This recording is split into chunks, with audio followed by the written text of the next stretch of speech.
Vou chamar a nossa queridíssima Gladys Salles aqui, antropóloga, ela que faz as suas lutas, trava as suas lutas também, e vamos falar aqui de mais uma luta dela enquanto arqueóloga do IFAM. Eu falei antropóloga, né? Arqueóloga. Gladys, boa noite para você, minha querida.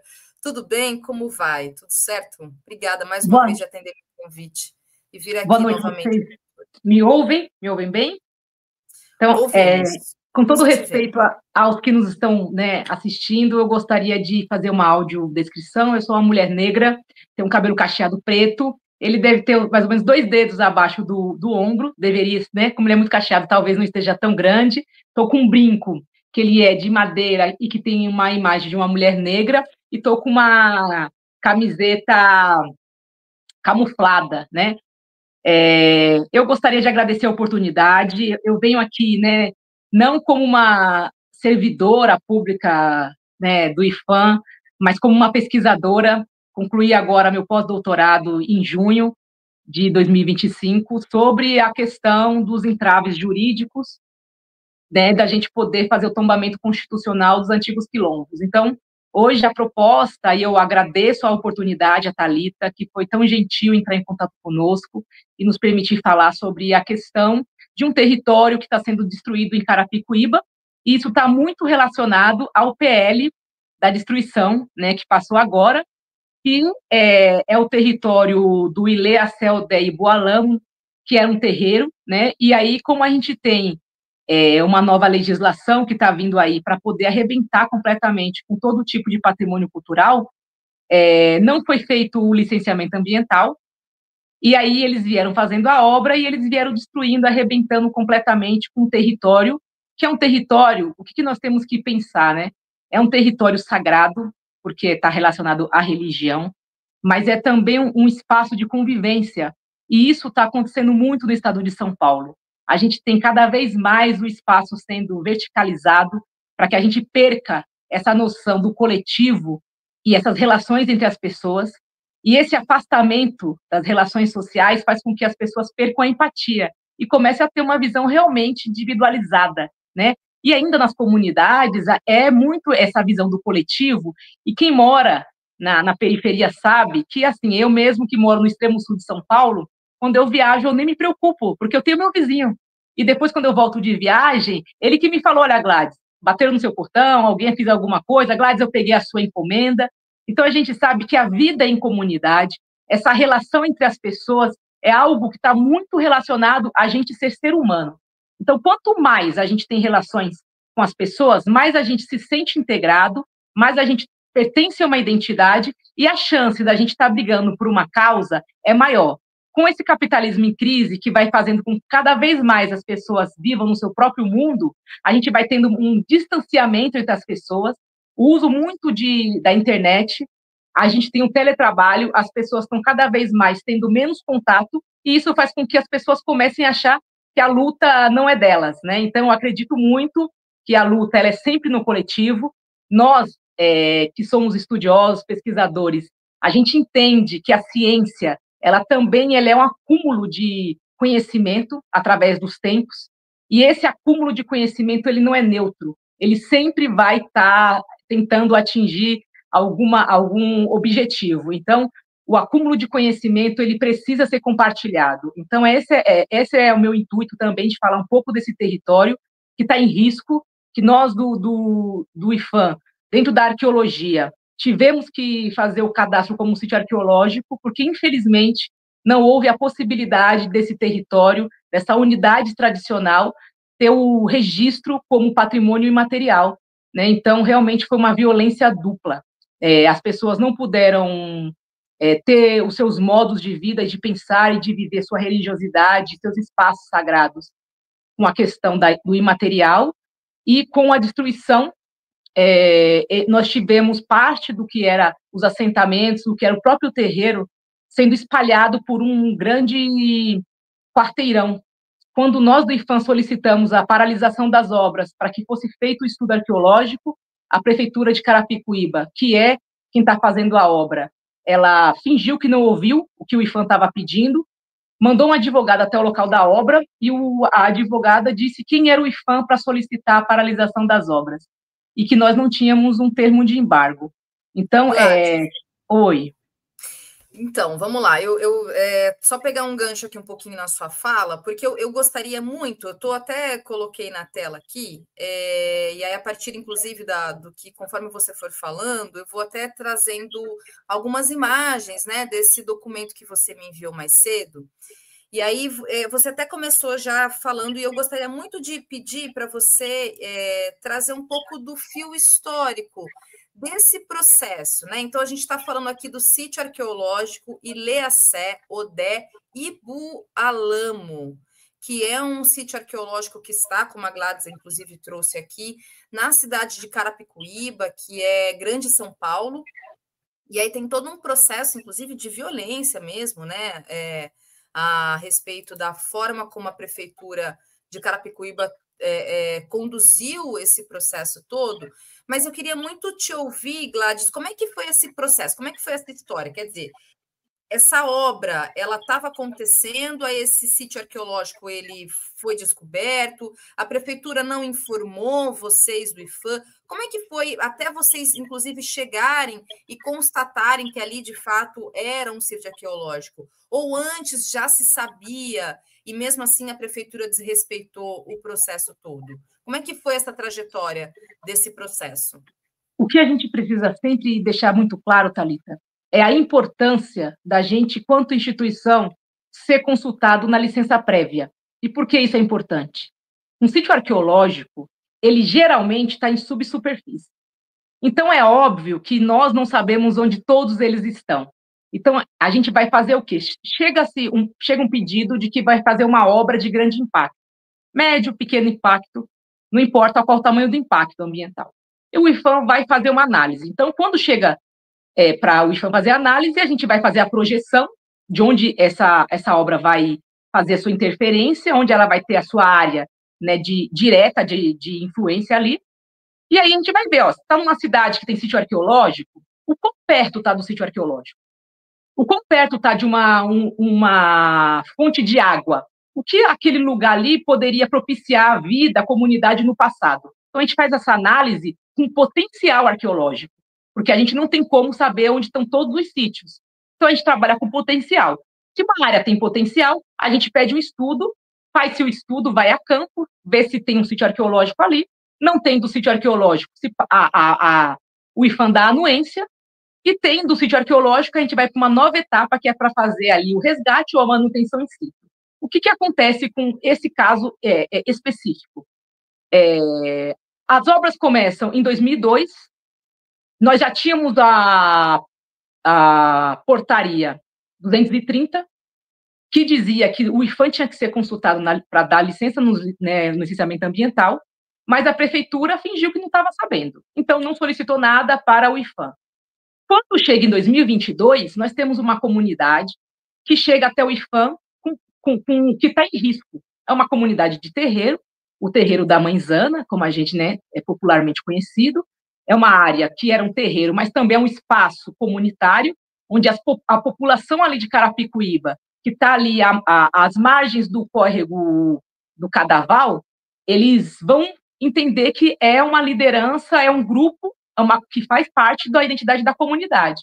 Então, quando se começa a fazer as obras, esse trecho onde estava o terreiro da Mãezana, ele seria o terceiro trecho do licenciamento ambiental, o terceiro trecho do empreendimento, de uma obra de canalização do Cadaval. O Cadaval ele vai acabar chegando ali próximo ao rio Tietê. Então, ele é um dos braços hídricos do rio Tietê.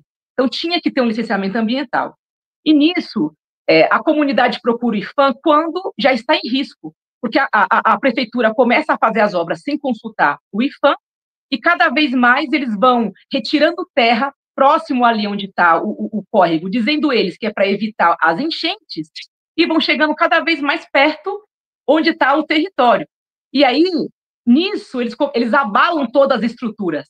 E aí é quando eles procuram o IFAM em 2022, para falar, olha, a gente está tentando alguma coisa salvar ali. A gente sabe que um terreiro, ele não é o edifício. O terreiro, ele tem seus assentamentos, que está ali enterrado, se faz toda uma cerimônia, e quando esse terreiro vai sair de um lugar para outro, Você vai lá, você tira os assentamentos dentro de uma cerimônia e leva para um outro lugar. Quando se faz isso, o terreiro foi embora, né? Então a gente sabe, esse terreiro ele se instala em São Paulo em 1980, mas ele já é a expulsão da família da Mãezana, lá da Bahia, lá de Canavieiras, quando há uma expulsão durante o regime militar, eles são expulsos praticamente e eles encontram um local parecido em Carapicuíba.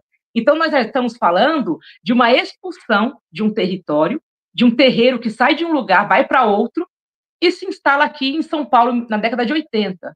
Então, o que está acontecendo? Em 2022, a comunidade quer salvar o que tem do terreiro, então eles entram em contato com o IFAM para que possa ser feito o registro como patrimônio imaterial. E aí, os técnicos do imaterial começam a fazer análise.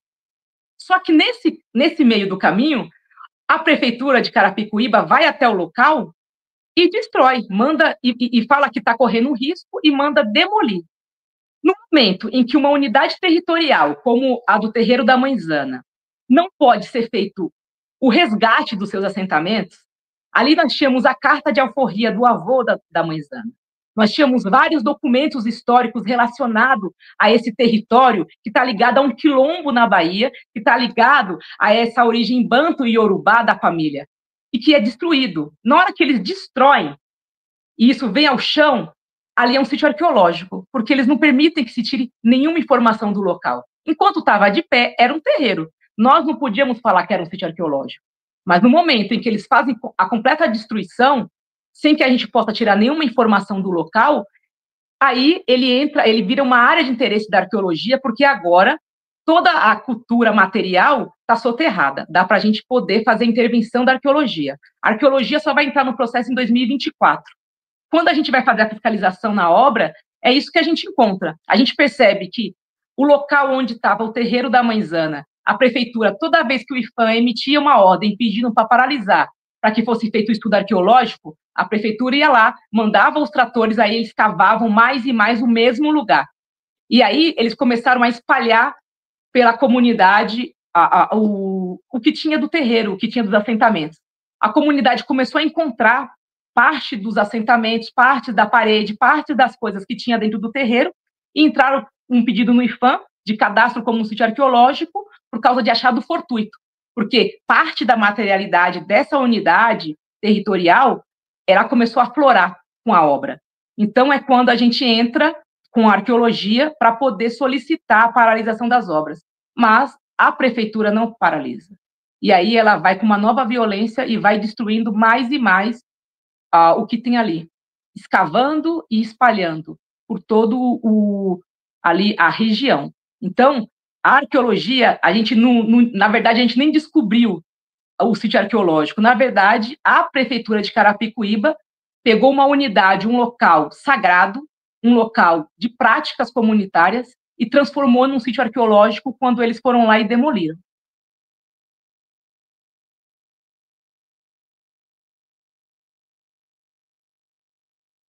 Ah, peraí, que estava multado. Eu estava, inclusive, enquanto eu vi aqui o documento que você me enviou e eu estava olhando, e eu vi que em 2022, está aí na tela, olha só, o Alma Preta, que é um veículo jornalístico muito pertinente, muito importante, inclusive, ele trouxe a notícia, né? O terreiro de Candomblé, que tinha 30 anos de existência, está sendo demolido com a justificativa das obras de canalização do córrego do Cadaval.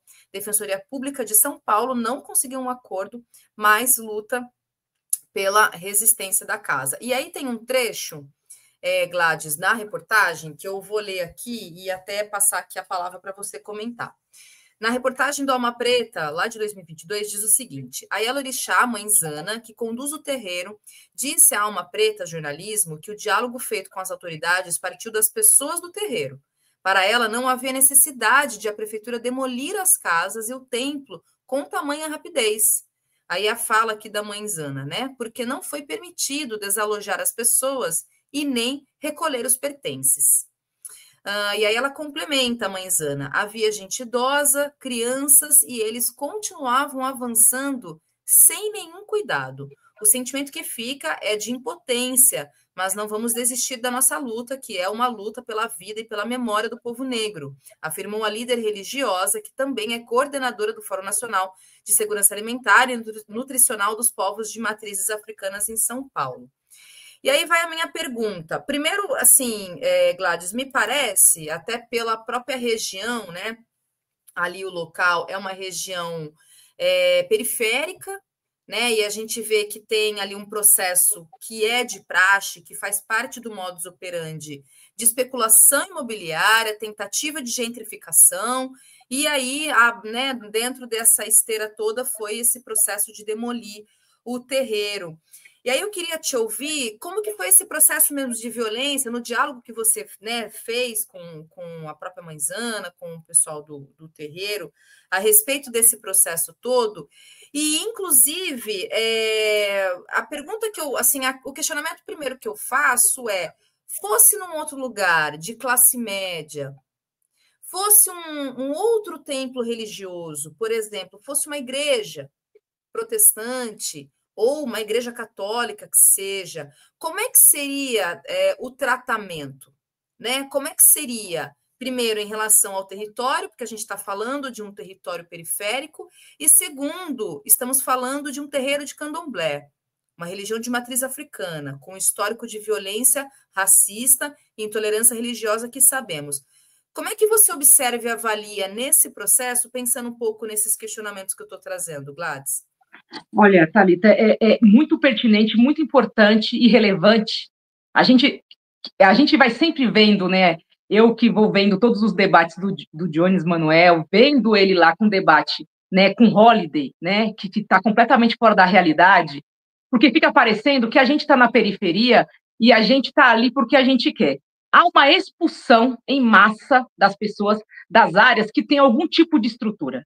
Os locais onde tem acesso ao metrô, onde tem acesso à saúde, acesso a saneamento básico, água, luz, asfalto. Esses locais não são locais que são destinados a comunidades de pessoas pobres.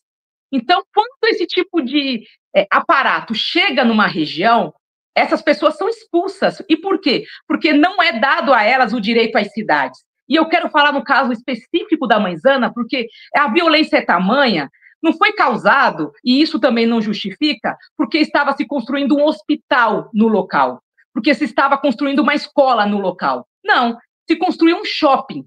E as pessoas do shopping não querem ver gente preta, favelada e macumbeira. É assim que eles pensam. Então, aquela questão de você vir canalizando o córrego é uma desculpa para expulsar, porque essas pessoas não têm direito às cidades.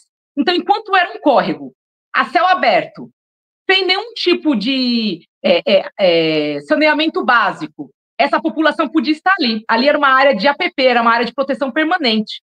Então, quando virou um lugar de especulação imobiliária, essa população não tinha mais validade. E é muito importante trazer também aqui, e isso tem que ficar muito claro para a gente, é uma questão muito séria, que quando a gente fala sobre pessoas negras, as pessoas geralmente vêm falar de resistência, de resiliência, de reparação, como se as pessoas negras elas não tivessem nada para contribuir para a sociedade.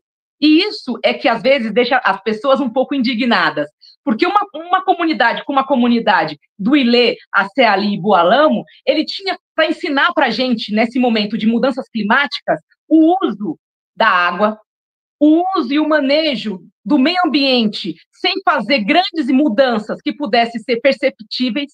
Então, é tão simbiótico a relação de comunidades e o meio ambiente que, às vezes, a gente chega no local e a gente não consegue ver materializado a relação homem e meio ambiente. Então, são comunidades que vão nos ensinar a lidar com os espaços, além dessa visão capitalista. E agora, depois que a gente tem um tarifaço, vai demonstrando muito mais essa questão de uma exploração continuada. O Brasil continua sendo uma colônia. O Brasil ainda é um espaço onde as pessoas têm que explorar para tirar tudo aquilo que tem de bom no seu meio ambiente e de exploração. Então, essas comunidades, elas teriam para nos ensinar como a gente pode estar dentro do meio, compartilhar conhecimento entre as pessoas, utilizar o que tem ali de recursos naturais e sem impactar negativamente, sem ter uma visão exploratória. Então, é óbvio que se fosse uma área de classe média alta, de uma igreja católica, evangélica, nós teríamos a consulta, porque, olha só, nós temos a Organização Internacional do Trabalho, tem lá que as comunidades tradicionais, os povos, precisam ser consultados. E é esse o grande problema, por exemplo, de uma legislação nova sobre a questão ambiental. Essas comunidades, porque elas não são reconhecidas e são invisibilizadas, elas não aparecem. Se elas não aparecem, elas não estão nos cadastros oficiais. Quando alguém for lá colocar no papel que ela quer fazer um empreendimento, um terreiro como o da Mãezana não vai aparecer. Ele não vai aparecer porque eles não são reconhecidos como um espaço sagrado. E aí eles vão arrebentar com tudo, como eles fizeram com o terreiro. Então é óbvio que há uma questão de racismo, há uma questão de expulsão, há uma questão de falta de ter uma noção do direito às cidades e sem também levar em consideração o quanto essas comunidades, em relações humanas, com o meio ambiente, ela tem muito a nos ensinar, ainda mais agora com as mudanças climáticas, porque a gente tem que entender que o capitalismo não é o fim para nós, seres humanos. E se ele não é o fim, nós precisamos ter alternativas. Alternativas ao capitalismo não poderá acontecer sem antes passar por povos e comunidades tradicionais, que vai nos ensinar como lidar com o meio ambiente, estar dentro do meio ambiente e sem ter uma visão completamente exploratória. Então, é com comunidades de terreiro, comunidades quilombolas, ribeirinhos, indígenas. Essas pessoas, elas têm para contribuir com a gente, não com a sua resistência e luta pelos espaços das cidades, mas como conhecimento ancestral. Então, acho que isso tem que ser muito colocado aqui. Não se coloca dentro dos registros, dos cadastros oficiais, a potencialidade que nós podemos aprender com essas comunidades. Pensar o meio ambiente além de uma visão exploratória, mas o homem inserido no meio ambiente. Não dá para se fazer essa divisão. Então, é óbvio, essa pergunta que você me faz, é que não teria acontecido isso com o espaço religioso de qualquer outra forma, se fosse cristão, por exemplo. Agora, como é de pessoas pobres, pessoas negras, migrantes nordestinos, a gente tem aí, em nome de um dito crescimento econômico, uma mudança da cidade, um plano diretor, você vai ter o quê? Cada dia mais uma visão racionalizada da cidade, onde as pessoas mesmo, as relações sociais e culturais não têm espaço. Então, essa é uma violência que é causada não só à Mãezana, mas a qualquer pessoa que vive em comunidade. E a gente que sabe, que vive na periferia, a gente sabe que cada dia mais, qual que é o espaço que nós temos?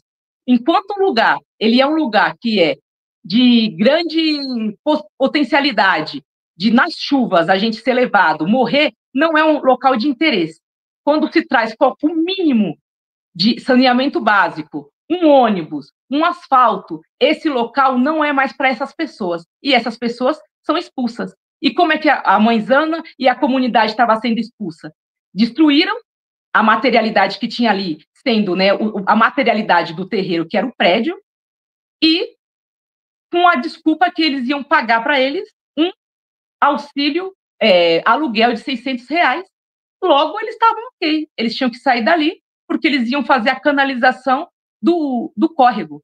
Mas a gente sabe que não foi por isso. A gente sabe que foi uma violência, porque eles pularam uma faixa da obra para poder atingir o terreiro. E quem vai lá e olha o modo como foi feito, percebe que houve uma grande intervenção de superfície, de subsuperfície, somente em um lugar, onde estava o terreiro.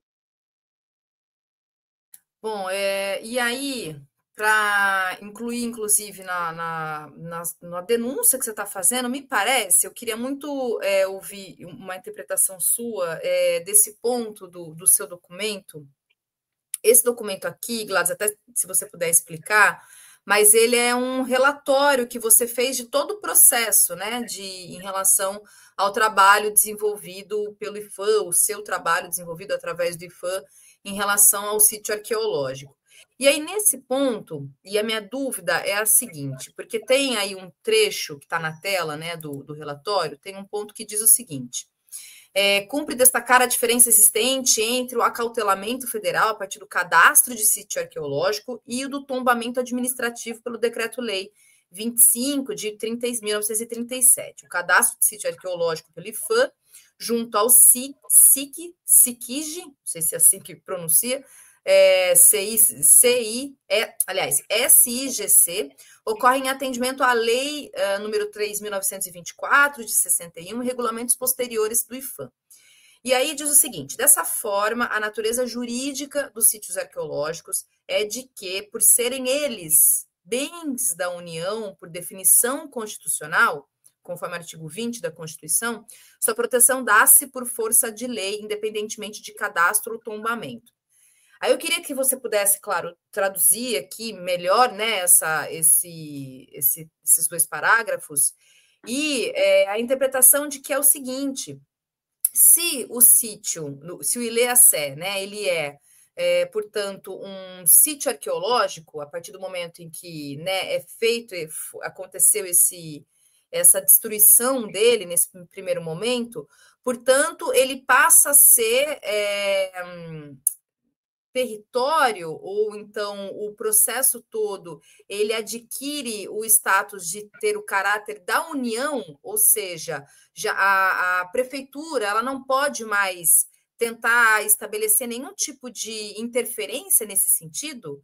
Se você só puder explicar esse ponto, né, inclusive essa diferença entre cadastro de sítio arqueológico e o tombamento em si, porque inclusive tem uma notícia que eu trouxe aqui em relação, inclusive, ao PL da devastação, Gladys, sobre o fato de há incontáveis, assim, milhares, na verdade, de sítios arqueológicos que estão cadastrados, mas não necessariamente no processo de tombamento, porque precisa justamente fazer esse devido trabalho para que ele venha a ser tombado e, portanto, preservado, etc.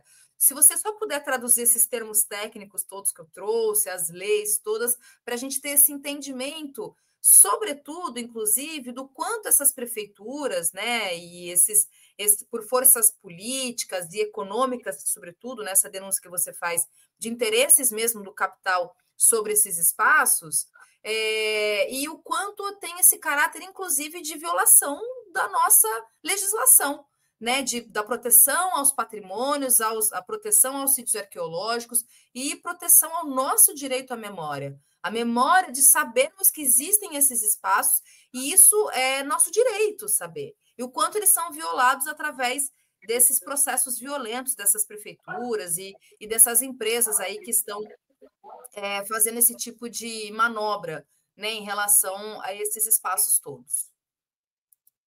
Eu gostaria de... Então, vamos lá. A gente tem que entender né, os patrimônios que a gente tem. A gente tem alguns patrimônios. Só que existe um patrimônio que tem uma legislação específica e um tratamento diferenciado de qualquer patrimônio que a gente tenha no nosso país, chamado sítio arqueológico.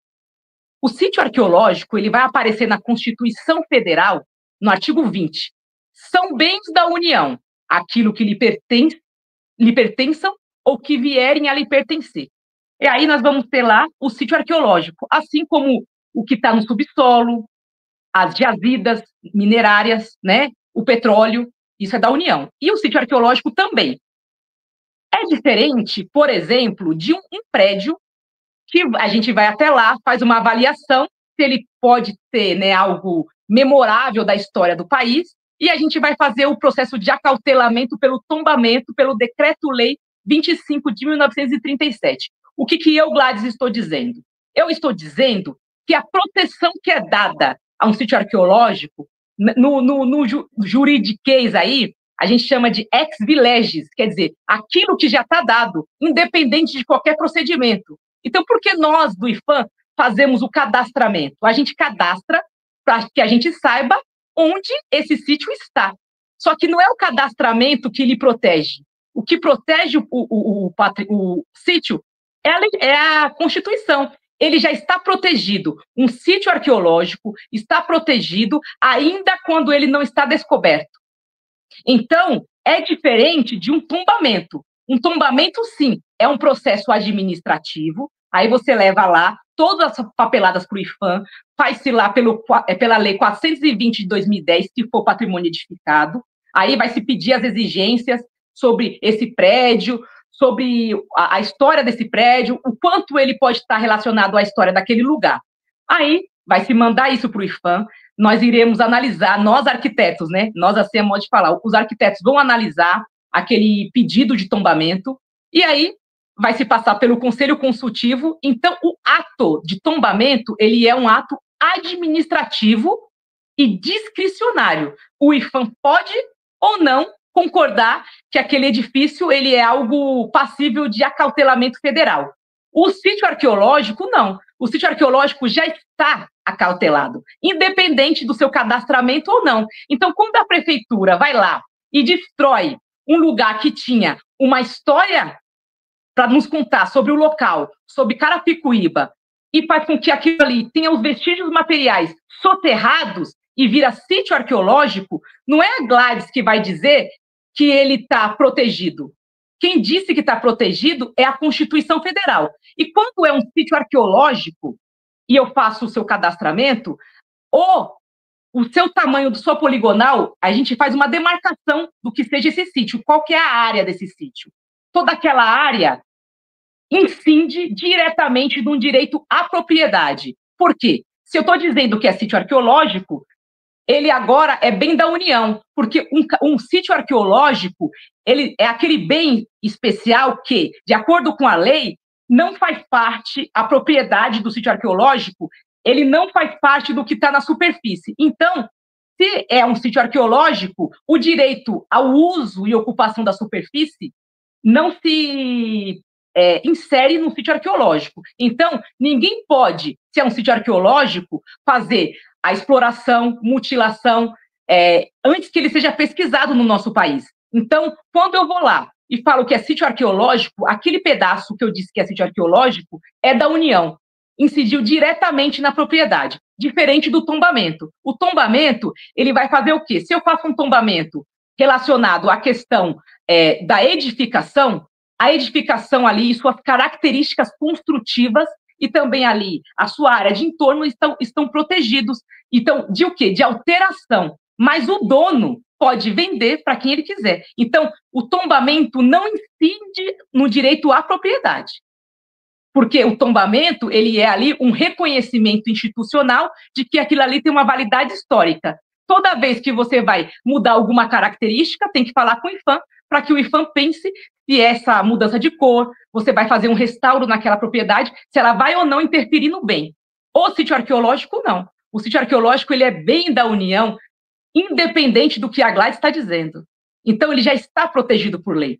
No tombamento, ele é um processo discricionário e que o IPHAN vai fazer a sua seleção em nível federal, tá? Porque se for em nível municipal, aqui em São Paulo, quem vai fazer aí é o DPH, e quem vai fazer em nível estadual é o CONDEFAR. Só que sítio arqueológico, ele é algo que somente a União pode deliberar sobre esse, ou seja, é uma atribuição exclusiva do IPHAN.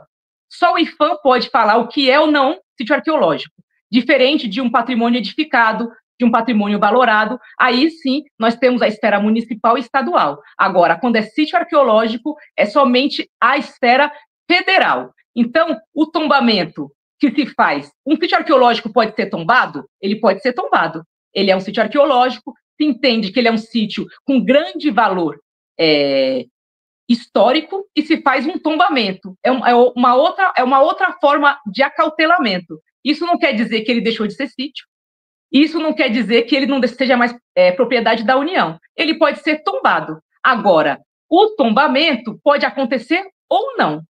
O cadastramento não é a garantia de que esse bem está protegido. A garantia que esse bem está protegido é a Constituição Federal. Então, a obrigação do IPHAN é apenas fazer a sua parte, que é fazer essa parte declaratória. Esse é um bem da União. porque já está tombado e incide direto na questão da propriedade, onde é sítio arqueológico e que não foi estudado e que não foi resgatado, essa área não pode ter intervenção, a não ser que a pessoa peça para o IPHAN e o IPHAN faça aí a gestão desse patrimônio, às vezes a gestão com a comunidade. Então, a questão jurídica do sítio arqueológico é diferente da questão do tombamento. E é isso que a prefeitura está confundindo. Ela disse que o IPHAN tinha que consultá-la para poder cadastrar como um sítio arqueológico, e é um equívoco. No tombamento, a gente teria que consultar. Agora, no cadastramento como sítio arqueológico, não, porque não é o cadastro que protege o sítio, é simplesmente por ser sítio. Muito bom. E aí tem um outro trecho também, Gladys, que eu gostaria muito de te ouvir no documento, que é a parte das notas técnicas. E ali, pelo que eu entendi, bom, a prefeitura ela foi fazendo vários processos violentos mesmo, né? Primeiro porque no processo todos vocês pediram uma audiência pública, na audiência pública foi solicitado, inclusive, que pudessem, né, enfim, a própria mãezana ou as pessoas ali do espaço do terreiro pudessem buscar os seus pertences, retirar, né, os bens materiais, e assim, são bens materiais sagrados, inclusive, né, que fazem parte de toda a ritualística ali do terreiro, e que foi ignorado, Gladys, é isso, esse processo todo, quer dizer, eles não puderam nem retirar os materiais que estavam ali no terreiro? Não puderam tirar, Thalita, e assim, o que a gente tem que entender é que a violência é tamanha, porque é uma coisa tão amalgamada, o religioso e o viver, porque era onde eles viviam. Então, eu estou falando de um terreiro, que era essa unidade religiosa, a casa onde essas pessoas viviam, que foi demolida, então os pertences. Então, você pense, se você tem um filho, você tem ali toda a vida dele, a carteirinha de vacinação, os exames médicos, tudo que tinha ali dentro de informação dessas pessoas, a prefeitura veio e arrebentou. Então, não é só a questão sagrada e religiosa, mas esse direito de morar.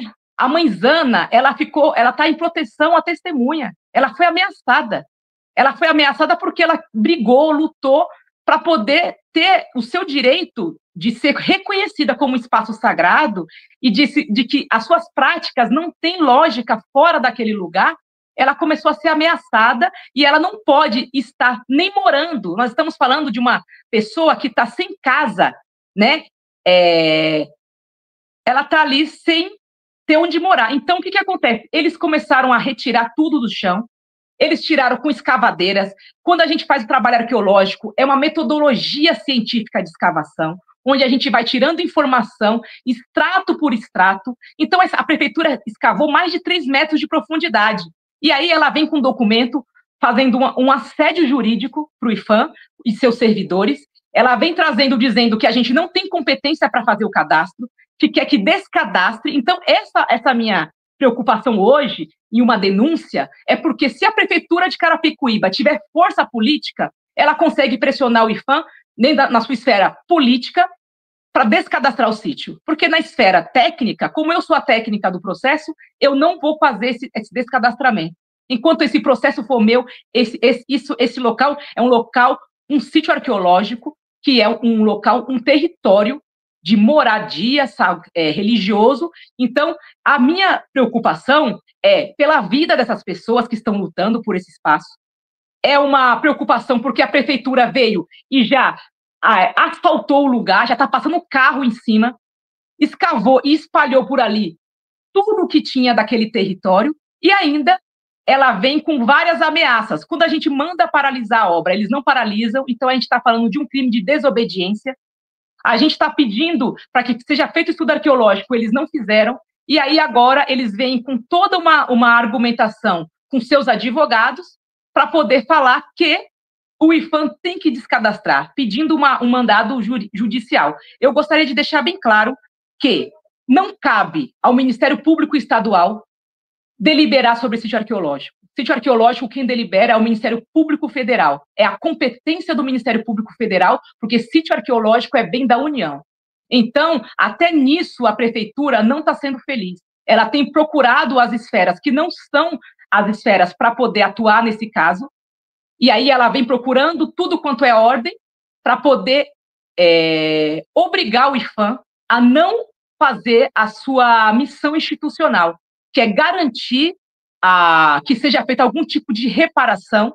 Não dá para se reparar o que foi destruído, né? Uma mitigação dos danos. Então, nós estamos sendo assediados pela prefeitura, que, quando a gente manda a comunicação, ela é omissa, e quando a gente faz o cadastro como um sítio arqueológico, ela vem com todo o seu aparato jurídico da própria prefeitura para poder constranger os servidores do IPHAN, para poder assediar o órgão, para que o IPHAN não faça a sua missão institucional, que é garantir que esse sítio esteja cadastrado, porque estando cadastrado é bem da União, e a prefeitura não é ingerência da prefeitura aquele lugar. Aquele lugar não pode mais ser utilizado pela prefeitura. Então, ela tem que ir para ontem, cercar, delimitar o sítio e fazer o emplacamento no padrão IPHAN, porque o IPHAN é a autoridade competente para falar isso que eu estou dizendo para vocês aqui. Como a gente não tem poder de polícia coercitiva, nós somos poder de polícia administrativa, eles estão fazendo o quê? Uma desobediência ao que nós estamos pedindo. Então, isso já está no Ministério Público Federal, isso está com a Polícia Federal, isso está sendo analisado por vários órgãos que têm o poder de fazer com que essa violência pare de acontecer. E aí, o que me faz muito pensar, e aí vai a minha próxima pergunta, Gladys, nesse processo, inclusive, né, das outras vezes que a gente conversou aqui, que você participou, eu queria muito te ouvir sobre como ficam vocês, né, enquanto profissionais do IPHAN e que travam essa luta junto, enfim, né, nesse caso, com o Terreiro da Mãezana, da exposição que vocês se colocam, inclusive, também para serem expostos a processos de violência, né? Ameaças, né? A exposição que vocês fazem. Thalita, então, queria ver como é que é o trabalho de vocês nesse sentido, né? Olha, nós estamos em São Paulo. Estamos em São Paulo, Thalita. Imagine meu amigo arqueólogo que está no Pará. Meu amigo arqueólogo que está lá em Goiás. Meu amigo arqueólogo, né, que não pode fazer a sua obrigação. Nós temos casos em que o empreendedor, o fazendeiro, tira foto da urna funerária, ele apontando uma arma e diz: IPHAN, encontramos essa urna funerária, vem buscar. Então, o nosso trabalho, nós somos um órgão de fiscalização, nós somos um órgão fiscal. Nós temos uma portaria que sai, e aí nós temos esse poder de polícia administrativa. Então, nós não somos nem reconhecidos como o IBAMA, por exemplo. Né? A gente não pode chegar no local e ver fazendo algo contra o patrimônio e, por exemplo, detectorismo em área de sítio arqueológico. Eu não posso chegar lá e fazer apreensão desse detector de metal. Eu não posso chegar, ver algo que está sendo destruindo o patrimônio arqueológico e ter a autoridade de fazer uma explosão, assim como o IBAMA pode fazer nas embarcações. Então, meu colega arqueólogo, que está nessas áreas de grandes conflitos por território, e isso só acontece no nosso país, porque é um país que não fez a reforma agrária, é um país que não garante o direito às cidades, porque quando eles fazem a abolição da escravatura, né, dessas pessoas escravizadas, essas pessoas não tiveram o mesmo cuidado que o Estado teve, dando terras para quando eles trouxeram os imigrantes para cá, para embranquecer a raça brasileira. Então, o que nos sobrou? Os morros e as áreas de grande risco, né? Então, é muito complicado trabalhar com isso, porque é um assédio atrás de assédio. Porque, como nós somos servidores do IPHAN e nós temos um poder de polícia administrativo, o nosso poder é escrever no papel. A gente não tem, e esse papel não dá para eu chegar para uma pessoa da prefeitura de Carapicuíba e evitar que ela me dê um tiro. É esse mesmo poder que o IPHAN tem, que uma mulher, quando ela tem lá uma ordem de restrição contra o agressor, ela pega e taca na cara dele aquele papel e não vai adiantar nada. Esse é o mesmo papel que o IPHAN tem. Então, nós, técnicos do IPHAN, nós vivemos numa periculosidade. Nós temos, às vezes, não temos dinheiro. Agora que tivemos aí, as verbas foram suspensas, a gente teve, né, um contingenciamento de dinheiro. Então, nós não podíamos fazer algumas fiscalizações. Existem algumas superintendências que não têm carro para poder chegar nos locais. Então, assim, o trabalho do servidor do IPHAN é um trabalho que eu estou em São Paulo e estou vendo aí todo esse poder político Agora, você imagine em alguns locais no Nordeste, como que o meu colega arqueólogo, ele não tem que lidar. Eu estou ouvindo falar de um processo do Morro de Oxóssi, lá na Bahia, em que eles estão dinamitando um morro que é sagrado para 5 comunidades quilombolas, para tirar brita, para asfaltar uma BR. Eles vão dinamitar o morro, que a ANM já liberou para poder ser feito aí o leilão, para poder fazer, para passar asfalto. Então, assim, a gente está falando de um poder político, um poder econômico que nós, técnicos do IPHAN, temos que lidar, e é todos os dias. E aí, como é que é a grande questão? Todos os tipos de assédio, então a gente começa a receber uma demanda fora da realidade que a gente consiga atender, a gente chega até o local, nós não temos EPIs, que são, né, os equipamentos de proteção individual, para fazer fiscalização.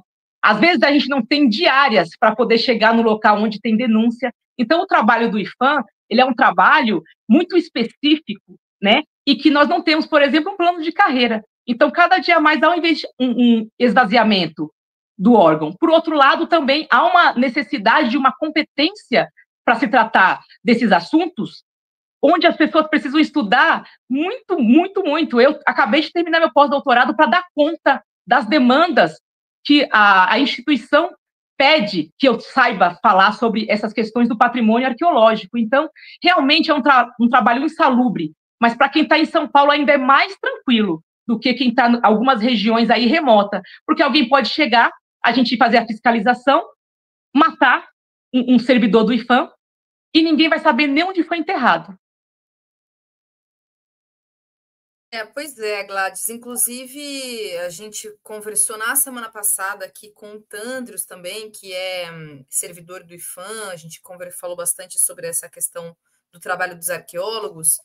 E queria muito te ouvir realmente em relação ao pé da devastação, né? Como é que você está observando essa? Você, claro, já trouxe aqui alguns pontos nesse sentido, mas me parece que, pelo menos neste momento, a gente sabe que o presidente Lula vetou mais de 50 pontos ali do projeto de lei, mas que para o retrocesso muito denunciado, muito exposto, né, pelos arqueólogos, por exemplo, parece, pelo menos nesse momento, um ponto de não retorno, né? Quer dizer, a boiada vai passar mesmo, assim, e nessa toada, o trabalho de vocês, a partir dessa lei, assim que for sancionada, também vai passar por um processo bastante delicado, não? Eu acho que a gente vai ter um período de grandes judicializações, né? E eu acho que, e por que isso vai acontecer muito? Os sítios arqueológicos, eles são bens que não estão expostos, na sua maioria das vezes.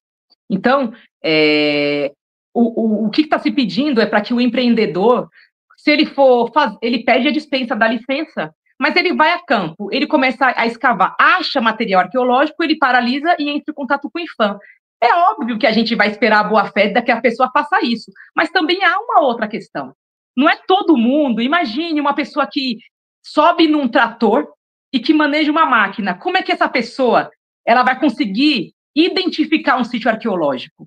Um trabalho do arqueólogo, ele é um trabalho, é uma profissão privativa às pessoas que são diplomadas em arqueologia. E nós, arqueólogos, às vezes temos algumas divergências, se é ou não sítio arqueológico. Vamos imaginar uma pessoa humilde, né, um trabalhador braçal, que mexe com um trator, ele vai saber, na hora que ele estiver arrebentando uma área que era um sítio arqueológico, ele não vai ter a menor noção que ele está destruindo. Então, o PL da devastação, ele é um grande problema, porque, como nós estamos falando de comunidades né, que são invisibilizadas, elas não estão nos documentos, elas não estão em lugar nenhum, elas não existem, então elas não são consultadas. Então, nós teremos um grande processo de mitigação, destruição e reparação. Destruição e reparação. Só saberemos que elas existem depois que forem destruídas, nem impactadas. Então, eu acredito que esse PL, ele passa porque ele atinge principalmente comunidades vulneráveis, que são as indígenas e as comunidades de pessoas negras, porque essas pessoas não estão nos cadastros aí oficiais. E se elas não estão nos cadastros oficiais, elas não são consultadas. Então, eu acho que para a arqueologia, que se faz no presente, nós temos que ter essa noção. O arqueólogo tem que ter uma ética, porque nós precisamos nos posicionar. Ser arqueólogo também é uma missão política. Eu vejo sempre a gente falando tanta teoria. Nós, arqueólogos, somos aquele tipo de profissional que age a partir da inclusão social, a partir da prática. Então, nós precisamos nos posicionar. Não tem como um arqueólogo escrever num papel que ali não era um sítio arqueológico para poder agradar um interesse imobiliário, o interesse do agronegócio. Então, cada dia mais vai exigindo do fazer arqueológico ser cada dia mais ético. E a gente precisa se posicionar para quem que a gente faz arqueologia. Para que a gente está fazendo?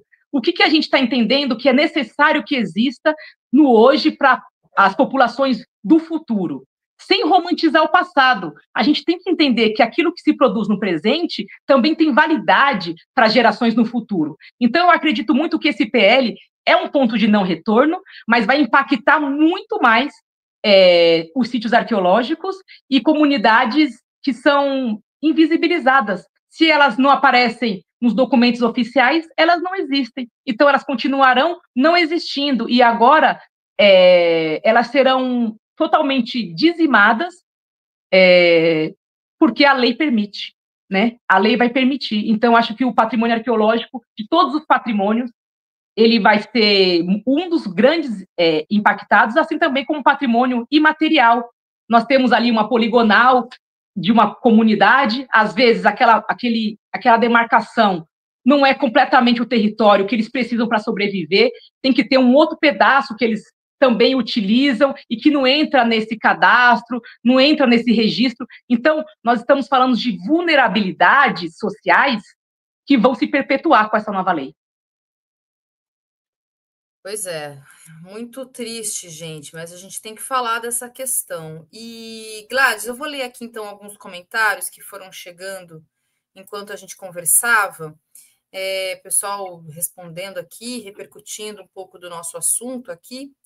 Bom, só dar boas-vindas para o Mário Aloísio, novo membro aqui do Farol Brasil, seja bem-vindo. Também aqui a Fernanda Reichichardt, não sei se é assim, Fernanda, que pronuncia, mas ela diz o seguinte: tamanha minha admiração por esta arqueóloga, mulher de luta, mãe dedicada, amiga que me ensina todos os dias sobre as possibilidades de um mundo mais justo e inclusivo. Muito bom. Por isso que ela está aqui, gente. A Gladys realmente muito importante poder ouvi-la, pessoal.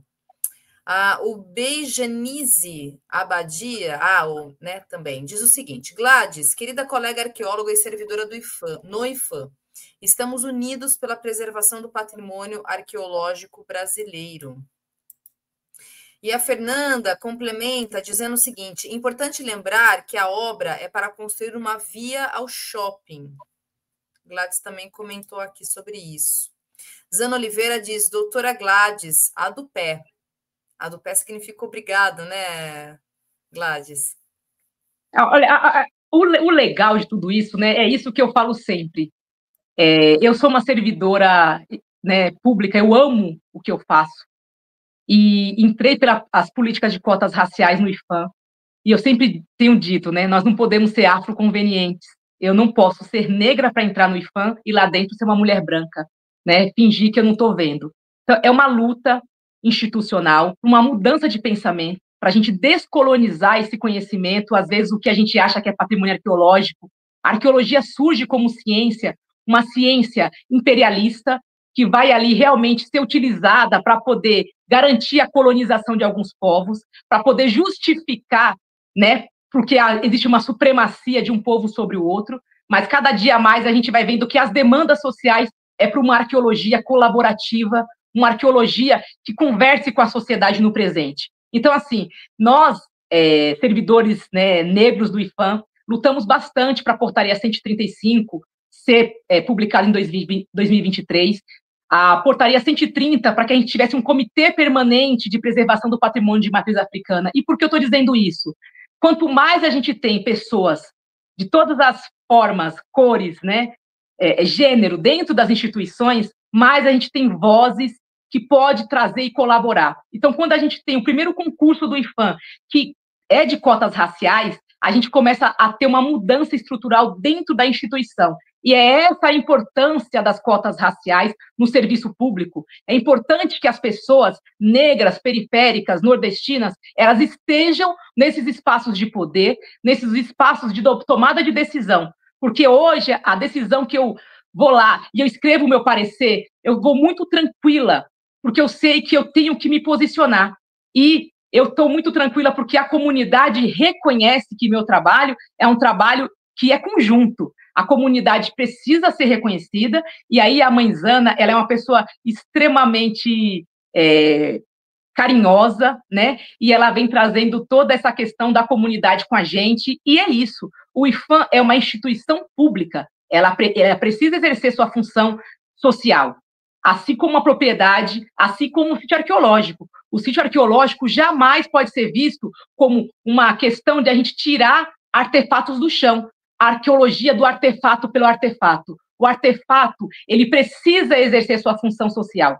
O sítio arqueológico precisa exercer sua função social. Então, é nisso que a gente briga. É essa a nossa batalha. Então, esse espaço que vocês me dão, eu sendo uma mulher, uma servidora negra, que venho trazer toda essa questão, o quanto nós estamos sendo expulsos das cidades, o tamanho da violência, quando a gente não está dentro daquelas normas que é possível viver nas cidades, quando se quer fazer uma via para poder se expulsar uma comunidade inteira de um local, isso só pode ser dito com uma pessoa que entende que essa briga é uma relação em que a gente entende que as classes estão em luta. Então, é a classe trabalhadora, muito mais do que uma questão da comunidade negra. Primeiro, porque nós somos a classe trabalhadora, mas também porque nós estamos cada dia mais perdendo os espaços das cidades. Então, a mãe Zana, a Fernanda, meus colegas do IFAM, que vêm comigo, né, nessa luta, porque é uma luta coletiva, porque é o que eu acredito, é o que eu estudo, é que eu sempre batalho para poder trazer como algo que tem que nortear a nossa prática arqueológica. Eu só tenho que agradecer, né, meus amigos do IFAM, porque realmente eu venho trazendo as concepções sobre o sítio arqueológico a partir de uma perspectiva de uma mulher negra da periferia, filha de nordestinos, e os meus amigos vêm comigo, né? Então, a luta negra, ela não é só para a pessoa, não pode ser antirracista, né? Pura e simplesmente. Ela também tem que ser alguém que luta com a gente. Então, é uma luta constante, é uma mudança de visão dentro da instituição, mas que tem um grande apoio da comunidade. E eu acho que é isso. Nós precisamos, cada dia mais, tirar essa coisa de elite do edificado do IFAM e trazer o IFAM para a comunidade brasileira, a sociedade brasileira do século XXI, que é múltipla, que tem um terreiro, que tem a igreja, que vai ter o sítio arqueológico e que vai ter, né, o patrimônio imaterial, que vai ter as baianas do acarajé, que vai ter o frevo, vai ter o forró. Isso é Brasil. E o IFAM precisa ser a cara do Brasil. Muito bom, Gladys. A sua fala, inclusive, acho que casa um pouco com esse comentário do João Pedro Mancini, que diz o seguinte, Mancini Fernandes: o caso do Ilhéodé representa uma janela de avanço na luta da reforma urbana, fortalece os povos tradicionais de matriz africana, ou melhor, deixa eu corrigir aqui, fortalecer os povos tradicionais de matriz africana é fortalecer a justiça climática e territorial que precisamos nas cidades. Também aqui, o Davi, ele diz o seguinte: importante denúncia e fala, merece um corte para trabalhar nas redes sociais. Isso acontece em todo o país, com formatos e pressões diferentes, mas essa fala é um suporte técnico. Toda a entrevista em si, a Gladys, ela sempre, quando ela vem aqui, viu, gente, é uma aula. Então, assim, é uma aula de luta política, inclusive, para além das técnicas da arqueologia, que ela também nos ensina, mas também uma aula desse entendimento que ser arqueólogo no Brasil também é um processo de luta e resistência, né, Gladys? Acho que vai um pouco nessa direção também. É um processo de luta e resistência, e quase ninguém conhece, né, que a gente existe, e também porque nós sabemos que, quando somos mulheres negras, a gente precisa ser melhor para ser reconhecido como uma voz, uma especialista, né? Então, nesse ponto, eu estou tentando atender a comunidade, ao grupo ao qual eu pertenço. Eu cheguei no local mais alto da titulação acadêmica no nosso país, porque eu quero escrever um parecer e que ele seja debatido, seja pensado, mas jamais seja constrangido a dizer que eu não tenho autoridade sobre aquilo que eu escrevo.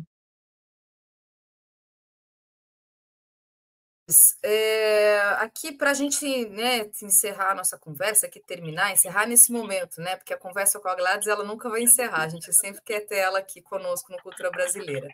Mas olha só, a Mãezana, gente, é essa que está na foto, tá? Para quem que a gente está falando bastante aqui, terreiro da Mãezana, né, que é esse terreiro que a Gladys aqui tá trazendo todo o processo, o trabalho dela.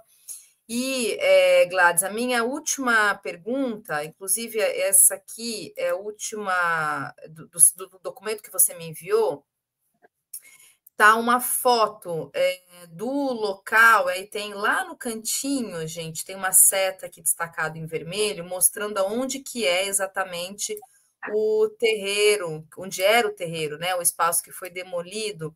E a minha pergunta é, atualmente, como é que está esse processo nesse momento? Como é que ele está, o andamento dele nesse momento, Gladys? Então, nesse momento está cadastrado como um sítio arqueológico, então há uma pressão da prefeitura para descadastrar, né? Porque esse pedaço todinho que está lá, certo, aquela parte lá em cima que a gente vê, né, o preto, que é o asfalto, é o sítio arqueológico. E virou sítio arqueológico porque eles pegaram uma parte do território, né, e espalharam toda a sua materialidade por todo esse pedaço. E a gente não pôde fazer o resgate, tirar nada do lugar.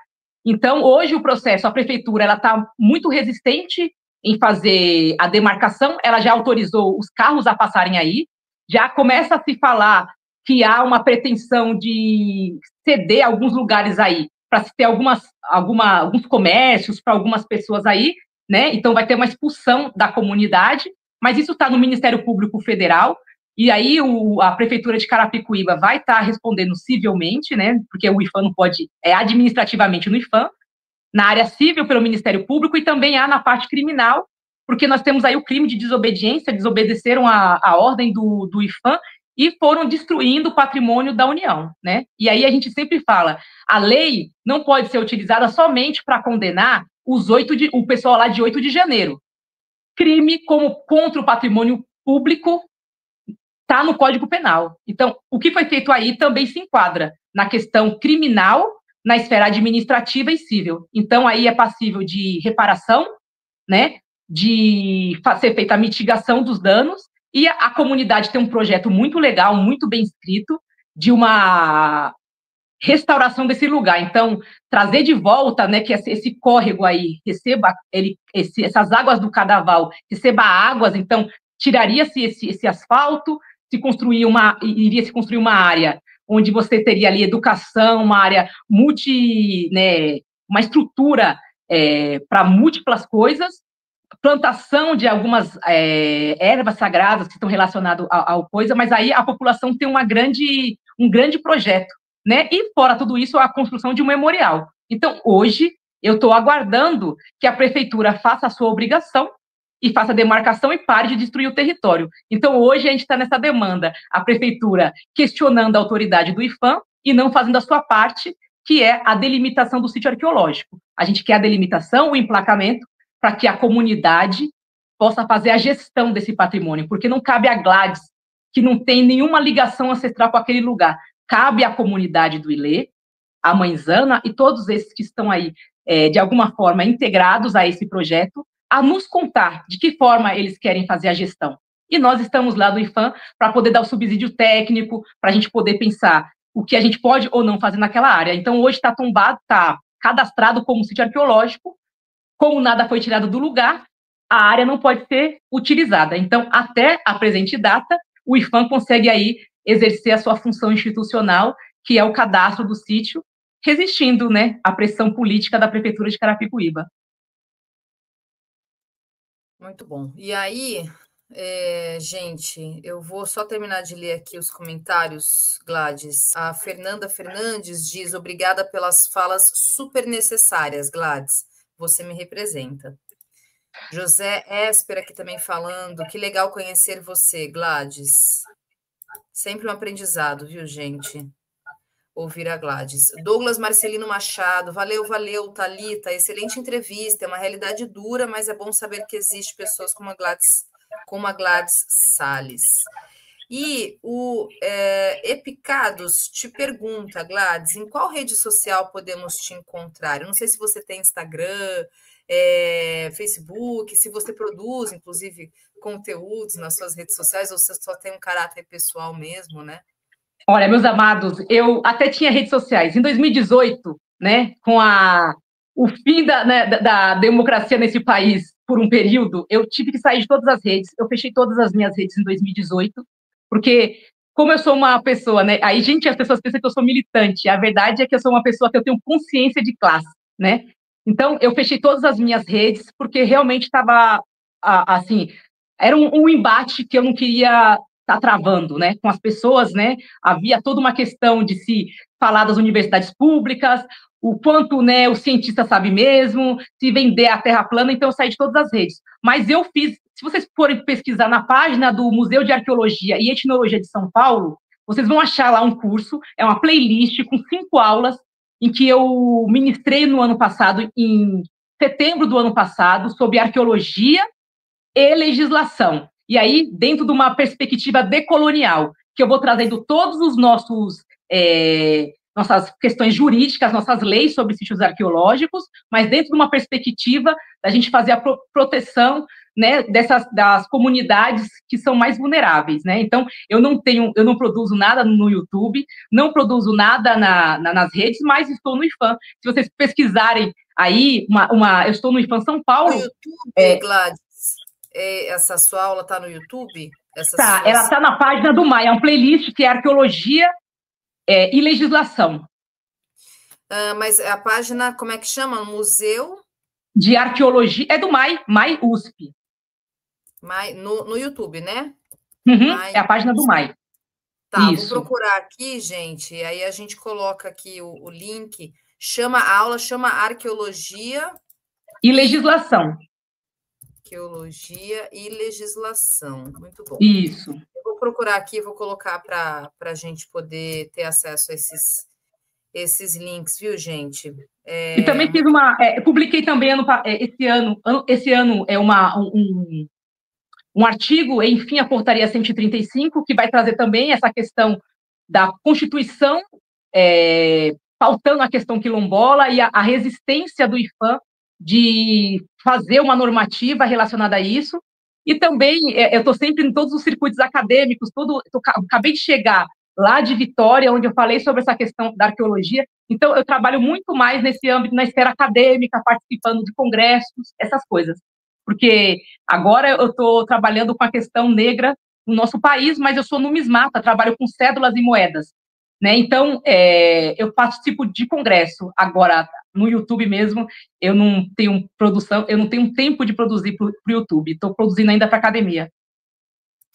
O trabalho acadêmico, ele é intenso, viu, gente? Muito, demanda muito, e aí tem que fazer isso, mais produção de conteúdo para rede social, não tem tempo que dê conta, que também é bastante trabalhoso, produzir conteúdo real, de verdade, né? Conteúdo sério, né? Que está muito pautado, embasado cientificamente, que é o trabalho da Gladys. Então, é isso, tem que fazer essas escolhas, porque realmente tem que produzir para rede social e a gestão de rede social, isso é um trabalhão, viu, gente? Então, é por isso que tenho certeza que essa sua escolha, né, está muito mais direcionada, ser mais focada para essa área mais acadêmica, viu, Gladys? E aqui deixei para vocês, gente, o link da primeira aula, e aí na sequência vocês podem ir seguindo aí as 5 aulas da Gladys. E quero muito, muito, muito te agradecer mais uma vez, Gladys, por vir aqui conversar conosco. Gladys esteve com a gente aqui na primeira vez falando da paralisação da greve dos servidores, né, da cultura, servidores federais, a gente conversou bastante sobre isso, trouxe algumas atualizações. Depois a Gladys veio também falando do trabalho dela em relação ao Saracura, que é um quilombo urbano que tem em São Paulo, tem todo um processo também, né, desse quilombo do Saracura. E Gladys veio também, nos ensinou, falou bastante. Agora a gente trouxe aqui essa questão do terreiro da Mãe Zana e todo esse processo. Então, de novo, muito obrigada, Gladys, por se disponibilizar, vir aqui, muito generosamente, inclusive, trazer o seu conhecimento, todo o seu histórico do seu trabalho, que é um trabalho de luta também, a gente não tem como não fazer essa relação, né? Que é um trabalho técnico, evidentemente, enquanto arqueóloga e servidora do IFAM, mas é um trabalho de resistência e de luta a partir da sua consciência de classe. Então, obrigada. Obrigada por vir aqui, obrigada pelo seu trabalho, porque é um trabalho, claro, que é um retorno para a sociedade brasileira, pelo nosso direito ao nosso patrimônio, direito à memória, que infelizmente ainda está muito exposto às violências todas, mas a gente sabe que do lado de cá a gente levanta as nossas trincheiras e a gente faz a nossa luta. Obrigada mais uma vez. Eu que agradeço, Thalita, mais uma vez, né? Porque, na verdade, é sempre eu que faço o chamado, né? E vocês sempre me dão um espaço. Então, quero parabenizar. Vi o quanto a rede cresceu depois dos debates dos Jones, o quanto é importante também esses espaços que a gente possa estar fora dessa mídia tradicional. E só eu que tenho que agradecer, falar que é isso que é o servidor público, né? Que a gente não permita que as pessoas continuem achando ainda que a gente é o peso, né? É o parasita do Estado brasileiro. A gente tem a maioria dos servidores que faz um trabalho sério, e eu acho que vocês, né, podem contar com o IFAM como instituição, contar com o nosso trabalho e com a nossa pesquisa, porque nada do que a Gladys está falando aqui é algo que a Gladys inventou, é conhecimento coletivo acumulado. Conhecimento não pode ser parado em uma pessoa só, ele tem que ser compartilhado. Então, nada que é meu, tudo é nosso, e eu tenho muito prazer em ter esse espaço para poder falar com vocês. Então, quero desejar uma boa noite e falar que a gente está na luta e que, se vocês quiserem conhecer o IFAM, pesquise, né? O IFAM é com PH, né? E saiba mais um pouquinho, porque nós estamos presentes em todos os estados. Nós temos 27 superintendências, então estamos aí em todos os estados e no Distrito Federal, né? Lá que é a área central. Então, procure o IFAM mais próximo de vocês, né? E venha saber um pouquinho sobre o que a gente faz no nosso dia a dia. Eu que agradeço, Thalita, tenha uma excelente noite para todos vocês. Obrigada, Gladys. Até a próxima. Até, tchau, tchau.